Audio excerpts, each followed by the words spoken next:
إن الحمد لله نحمده ونستعينه ونستغفره ونعوذ بالله من شرور أنفسنا ومن سيئات أعمالنا من يهده الله فلا مضل له ومن يضلل فلا هادي له وأشهد أن لا إله إلا الله وحده لا شريك له وأشهد أن محمدا عبده ورسوله وصلى الله على نبينا محمد وعلى آله وأصحابه ومن تبعهم بإحسان إلى يوم الدين ثم أما بعد.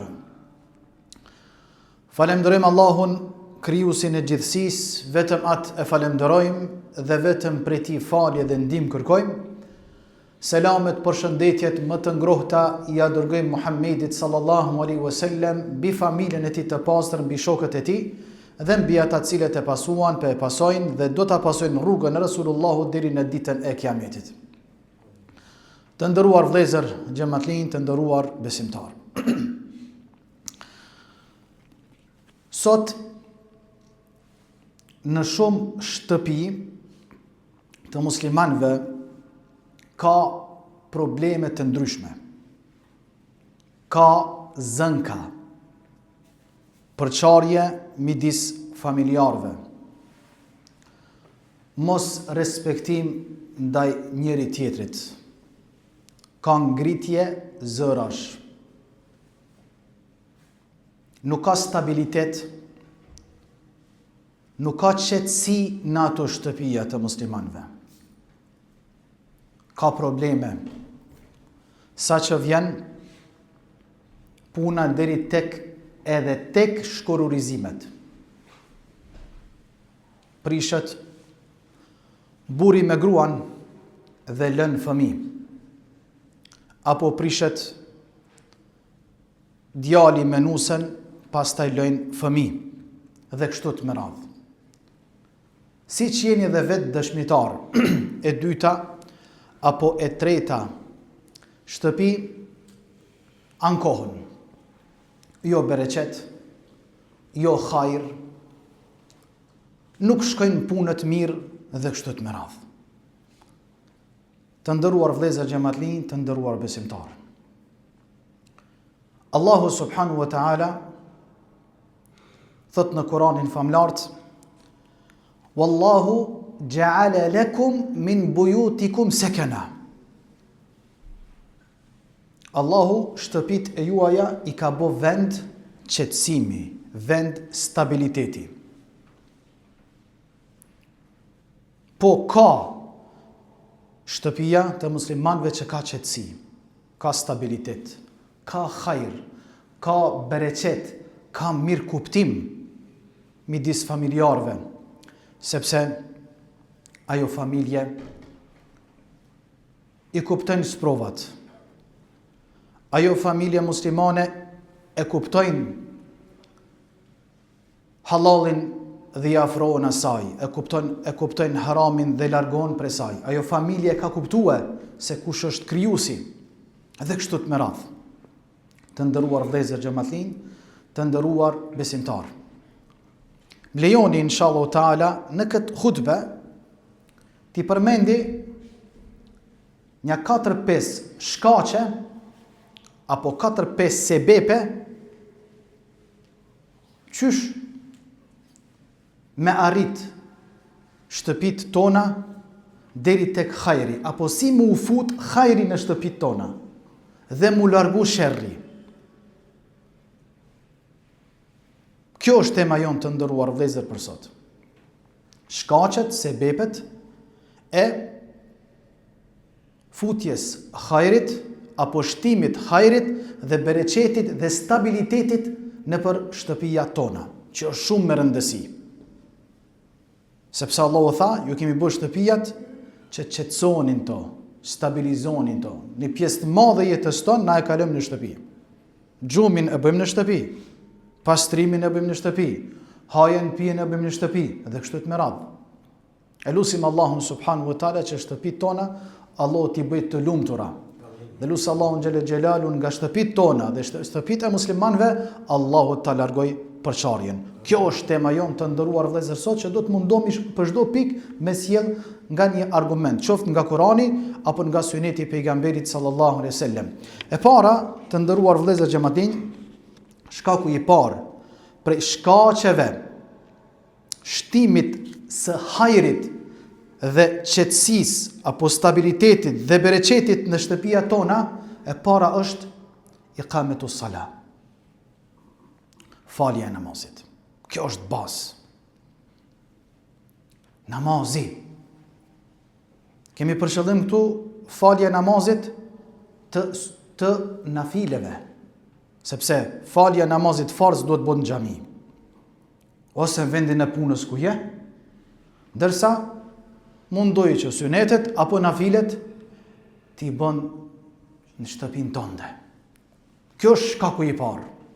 Kjo është sebepi i parë i shtimit hajrit, bereqetit në shtëpia tona dhe stabilitetit në familje dhe butësisë midis familjarëve dhe largimit zërave dhe zënkave dhe problemeve është falja e namazit, përveç farzit.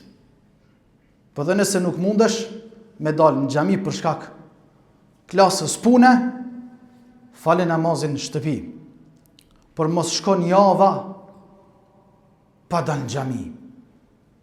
E për ata që nuk janë punë, le t'i bëjnë devam xhamis, sepse vendi më i mirë për të adhuruar Allahun Azza wa Jalla janë xhamiat. Ndërsa sunetet apo nafilet falni te shtëpia. Pejgamberi sallallahu alaihi wasallam të nderuar vëllezër ka thonë: "Ij'alu min salatikum fi buyutikum wa la tattakhidhuha qubura." Kështu ka thonë pejgamberi alaihi wasallam. Ndoni namaz në shtëpitë juaja. Ij'alu min salatikum fi buyutikum. Bëni namaze në shtëpitë e juaja. Faluni, bëni ruku dhe sejdë dhe mos i bëni shtëpitë e juaja varreza, ka thënë pejgamberi alayhis salam. Me një kuptim, jep me kuptu hadithi Resulullahut, do të thotë që në ato shtëpia ku nuk falet namazi, në ato shtëpia ku nuk adhurohet Allahu, nuk ka ezan, nuk ka dhikr, nuk ka Kur'an, konsiderohet sikur me qenë vend varezave. Se në vora nuk bën më u fal përveç namazit xhenazës. As nuk bën me lexu Kur'an përveç duas dhe lutjes. Kjo është konsenzusi i dietarëve. Edhe pse ka përjashtime këtu. Kjo është e para të nderuar vëllezër. E para shkurtimisht, shkaku tjetër prej shkaqeve të qetësisë, stabilitetit, shtimit, bereqetit dhe dashurisë midis familjarëve është shkaku i dytë, dhikrullah wa qira'atul Qur'an. Përmendja Allahut dhe leximi i Kuranit apo ndëgjimi i Kuranit. Kjo është shkaku i dytë. Në shtëpia tona duhet lexohet Kurani. Duhet shfletohet Kurani. Duhet mësohet nga Kurani. Duhet përmirësohemi për leximit të Kuranit. Duhet stabilizohemi. Nëse nuk mundesh me lexu, me ndëgju fjalën e Allahut subhanahu wa taala, pastaj dhikri i Allahut, me përmend Allahun shumë në shtëpi. Të nderuar vëllezër, pejgamberi sallallahu alaihi wasallam ka thënë: "Mathalul bayt alladhi yadhkuru Allah wal bayt alladhi la yadhkuru Allah kamathali al-hayy wal mayyit." Ka thënë pejgamberi alayhi wasallam, shtëpi e cila përmend Zotin, ata antarë që në mrena në atë shtëpi e cila e përmend Zotin, bën dhikr Allahun subhanahu wa taala, dhe shtëpi e cila me antarët e saj nuk e përmend Allahun, s'bën dhikr, ka thënë pejgamberi alayhis salam, është sikur i gjalli me të vdekurin. Sikur i gjalli me të vdekurin. Shtëpi e cila e përmend Zotin, thotë astaghfirullah, elhamdulillah, Allahu akbar, përmend Allahun, pronari i shtëpisë, djemë, vajzat, përmendin Allahun, bëjnë dhikr Allahun subhanahu wa taala, janë si të gjallit. Ata që se përmendin Zotin në shtëpi, janë si të vdekurit, ka thënë pejgamberi alayhis salam. Ka thënë Resulullah, nuk janë të barabartë. ato shtëpi të cilet e përmendin Allahun dhe ato shtëpi të cilet nuk e përmendin Allahun, pastaj ka prish shembullin, ka thonë sikur kemethelil hayy wal mayyit, sikur njëri gjallë me njërin e vdekur. Pastaj dhikri më i madh të nderuar vëllezër është ndëgjimi i Kuranit apo leximi i Kuranit, fjalës së Allahut subhanahu wa taala. Pejgamberi sallallahu alaihi wasallam të nderuar vëllezër ka thënë: lexoni suratul Baqara në shtëpitë e juaja. Lexoni suratul Baqara në shtëpitë e juaja, sepse leximi i surës së Al-Baqara në shtëpitë e juaja shton bereqetin, i shton të mirat. Ndërsa neglizhimi, mos leximi i surës së Al-Baqara në shtëpitë e juaja, ka thënë është humbje e madhe. Ndërsa leximi i Kuranit apo veçanërisht surës së Al-Baqara, qoftë leximi apo ndëgjimi, lëshimi, me lëshua suratul Baqara shtëpinë tënde, ka thënë pejgamberi alayhis salam, shejtani s'ka pjesë në këtë familje. Shejtani largohet. Largohen magjit, largohen sehiret dhe kështu me radhë. Kjo është shkaku i dytë të nderuar vëllezër xhamatlin pas namazit në shtëpia tona, se pejgamberi alayhis salam namazet nafile apo sunetet i ka falë në shtëpi. Ndërsa farzet ka dalë në xhami, e dyta për shkaqeve shtimit, bereqetit dhe butësisë dhe mirësisë dhe bashkimit familjar është leximi i Kuranit. Edhe dhikri i Allahut te baraka wa taala. Prej shkaqeve e treta, prej shkaqeve shtimit, bereqetit edhe hajrit në shtëpi dhe dashurisë mesin e familjarëve, qetësisë dhe stabilitetit është ar-ribhul halal. Me fitua halal. Me fitu zoti i shtëpisë dinarin halal. Apo dhe nëse punon zonja e shtëpisë me fitua halal, jo me qenë ushqimi i jon haja dhe pija haram, sepse një ditë nuk ja sheh hajrin. Kjo është njëra prej shkaqeve shtimit, sepse njerëzit vazhdimisht po ankon, hoxh s'kemi bereqet, hoxh si kemi punë të mirë, nuk peqoj mirë me bashortën, apo bashortja s'peqoj mirë me burrin vet, o hoxh fëmit nuk po na ndëgjojnë, ka diçka këtu, ka sebepe, ka shkaqe. Është shejtani, është mos falja namazit, është mos përmendja Allahut, pastaj mos verifikimi i punës, çish pe fiton dinarin, halal apo me haram. Pastaj vin pasojat, çish ka thënë pejgamberi alayhis salam kur e ka pruni shembull Resulullahu për një njeri i cili melbesuhu haram wa mashrabuhu haram, teshat e tij janë me haram, i ka ble me haram, i ka fitu me haram dhe i ka ble me haram. Haja dhe pija ka thënë është me haram, ka fitu me haram, pasaj është ushqy me haram, apo e ka ushqyje familjen e vetë me haram, pasaj thot pejgamberi alayhis salam i ka ngritur duart ka qielli, o Zot, o Allah ndihmom, thot pejgamberi alayhis salam, fa inna yustajabu le, a do i pranohet duaja tina, nuk do i pranohet për shkak se e ka përzije çështën e halalit me haram, edhe çështën e haramit me halal, do të thonë e ka përzije pasunin e vetë me haram. E sot njerëzit nuk i këshyrin të sene, nuk japin rëndësi këtyre sendeve, e fiton me halal apo i fiton me haram. Shumë me rëndësi është, kështu që mundoju që kashorën që e fiton, çat njerëzin që e fiton, apo kashorën e bukës që e fiton, mundoja që t'ia fut në barqet e familjarëve tu, e fëmijëve tu në veçanti, me qenë kashorja apo ushqimi, buka halal edhe jo haram, sepse për arsye se nesër pas nesër ngritet djali apo ngritet vajza edhe nuk ngon edhe nuk të respekton, pastaj ti çuditësh të hoxh, po s'pam respekton djali dhe vajza, kjo është pasoja jote, sepse nuk i ke kushtuar rëndësi çështjes së halalit edhe haramit tek fitimi i pasurisë. Zoti e din më së miri. Tjetra të nderuar vëllezër për shkaqeve shtimit, hajrit dhe bereqetit në atë shtëpi, në për shtëpia tona, ka thënë pejgamberi sallallahu alaihi wasallam, idha dakhala ar-rajulu baytan fa dhakara isma Allah hina yadkhulu wa hina yat'am fa qala ash-shaytanu la mabita lana wala 'ashaa'a huna. Ka thënë pejgamberi alayhi wasallam, kur pronari i shtëpisë, zoti i shtëpisë, domaçini i shtëpisë hyn në shtëpinë e vet edhe thot bismillah, hyn në shtëpi me emrin e Allahut, ulet në sofër me emrin e Allahut, çdo gjë fillon me emrin e Allahut dhe kështu e mëson edhe familjen e vet. Ka thënë pejgamberi alayhis salam kur pronari i shtëpisë, zoti i shtëpisë hyn në shtëpinë e vet edhe thot bismillah, shejtani thot këtu nuk kena konak, as nuk kena ushqim, as dark, as gjë tjetër, thot du të kthehemi, sepse e ka përmend emrin e Allahut. Pastaj tha pejgamberi alayhis salam, nëse zoti i shtëpisë hyn në shtëpinë e tij, pa e përshëndet familjen, pa bismillah, nuk e përmend Allahun, shejtani thot sonte na ka dal darka.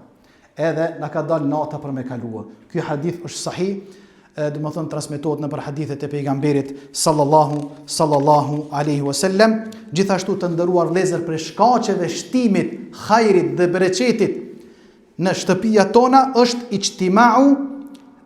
ijtima'u al-ahl ala at-ta'am. Ngrënia e ushqimit familjarëve bashkarisht me një vend, në një tryezë. Jo veç e veç, por duhet t'i kushtoj e kësaj punë shumë rëndësi. Me hongër bashkarisht, me një sofër, edhe djalin më afru, e jo mja që djalit ushimin dhomë, e jo mja që vajzës ushimin dhomë, djali atje me kompjuter, vajzak ne me telefon dorë, nusja nej me telefon, e ti vetë në televizor, edhe ha dhe kështu televizion. Atëre, po ankomi se s'kemi bëreqet. Kanë daluar një gjë të tillë pejgamberi alayhis salam, saqë njëherë disa prej sahabëve shkon te pejgamberi alayhis salam, thanë ja Rasulullah, inna na'kulu wala nashba. Qala ya Rasulullah, inna na'kulu wala nashba. Ja Rasulullah, thana kur po ulemi sofër, po hajm po pim. Po nuk po ngihemi. S'po ngihemi. A di çka tha pejgamberi alayhis salam? Tha fala'allakum tatafarraqun. Tha ndoshta tha po hani buk ushqim veç e veç. Tha po ja Rasulullah. Atëre çka tha pejgamberi alayhis salam? Tha fajtami'u ala ta'amikum wadhkur ismallahi alayhi yubarik lakum fi. Atëre tha hani me një sofër. Ulnu me një sofër. Ushqeni me një sofër. Nëse doni Allahu xhelel xhelalu me shtu bereqetin, edhe me ju dhënë të mira, edhe me largu sherrin prej mesit tuaj. Gjithashtu tha pejgamberi, gjithashtu prej shkaqeve shtimit bereqetit në për familja tona është kathratul istighfar. Jen shtëpi tunejt, para dite, mas dite, kur t'jepet mundësia, jen shtëpi, apo je duke punu diçka, apo je duke u marrë me diçka, le t'jet gjua jote e lagur prej përmendjes së Allahut azza wa xal, duke kërkuar faljen nga Allahu dhe duke thënë astaghfirullah.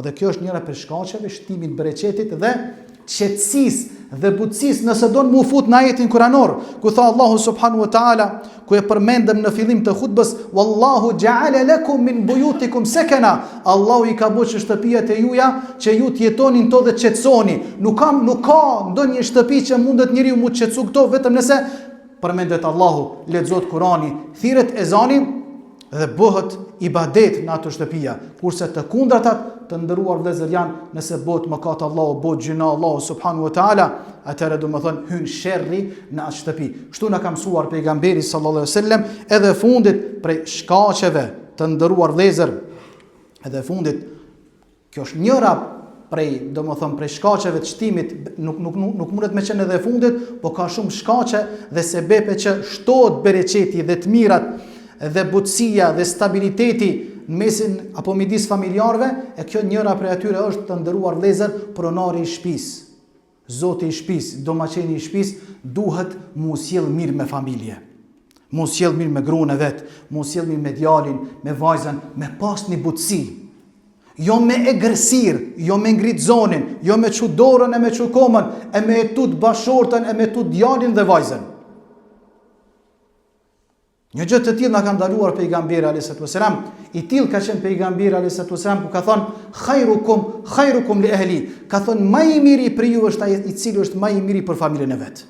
Më i miri për ju është ai i cili është më i mirë për familjen e vet. Pejgamberi alayhis salam çaq i dobishëm që ka qenë, çaq i butë që ka qenë, kur i ka thua bashortet e veta me fal namazin e sabahut, i ka stërpik me ujin fytyrat e tyre. Kështu të na ka porositur pejgamberi alayhis salam, ka thënë rahimallahu mra'an, Allahu i mëshiroft atë burr kur çohet me fal namazin e sabahut, e çon edhe gruan e vet. Allahu i mëshiroft atë grua e cila çohet me fal namazin e sabahut, e shon edhe burrin e vet. Domethënë at-taawun, me pas bashkëpunim familjar drejt rrugës së Allahut subhanahu wa taala, me ndihmu njëri tjetrin për hajër dhe për të mirë, nëse dëshirojmë mu largu sherri, shejtani prej shtëpive tona dhe me zbrit hajri dhe bereqeti dhe unitetin mesin e familjarëve tonë. Këto janë disa prej shkaqeve shtimit bereqetit dhe të mirave midis familjarëve. Lutim Allahun subhanahu wa taala që Allahu xhelle xhelalu ta zbret hajrin dhe bereqetin në shtëpitë e muslimanëve. Lutim Allahun subhanahu wa taala që Allahu ta largoj shejtanin dhe sherrin prej mesit dhe nga shtëpitë e muslimanëve. Aqulu ma tasma'un wastaghfirullaha li wa lakum fastaghfiruhu innahu huwal ghafurur rahim. Thuni astaghfirullah yaghfir lakum dhunubakum wa akhiru da'wana alhamdulillahi rabbil alamin.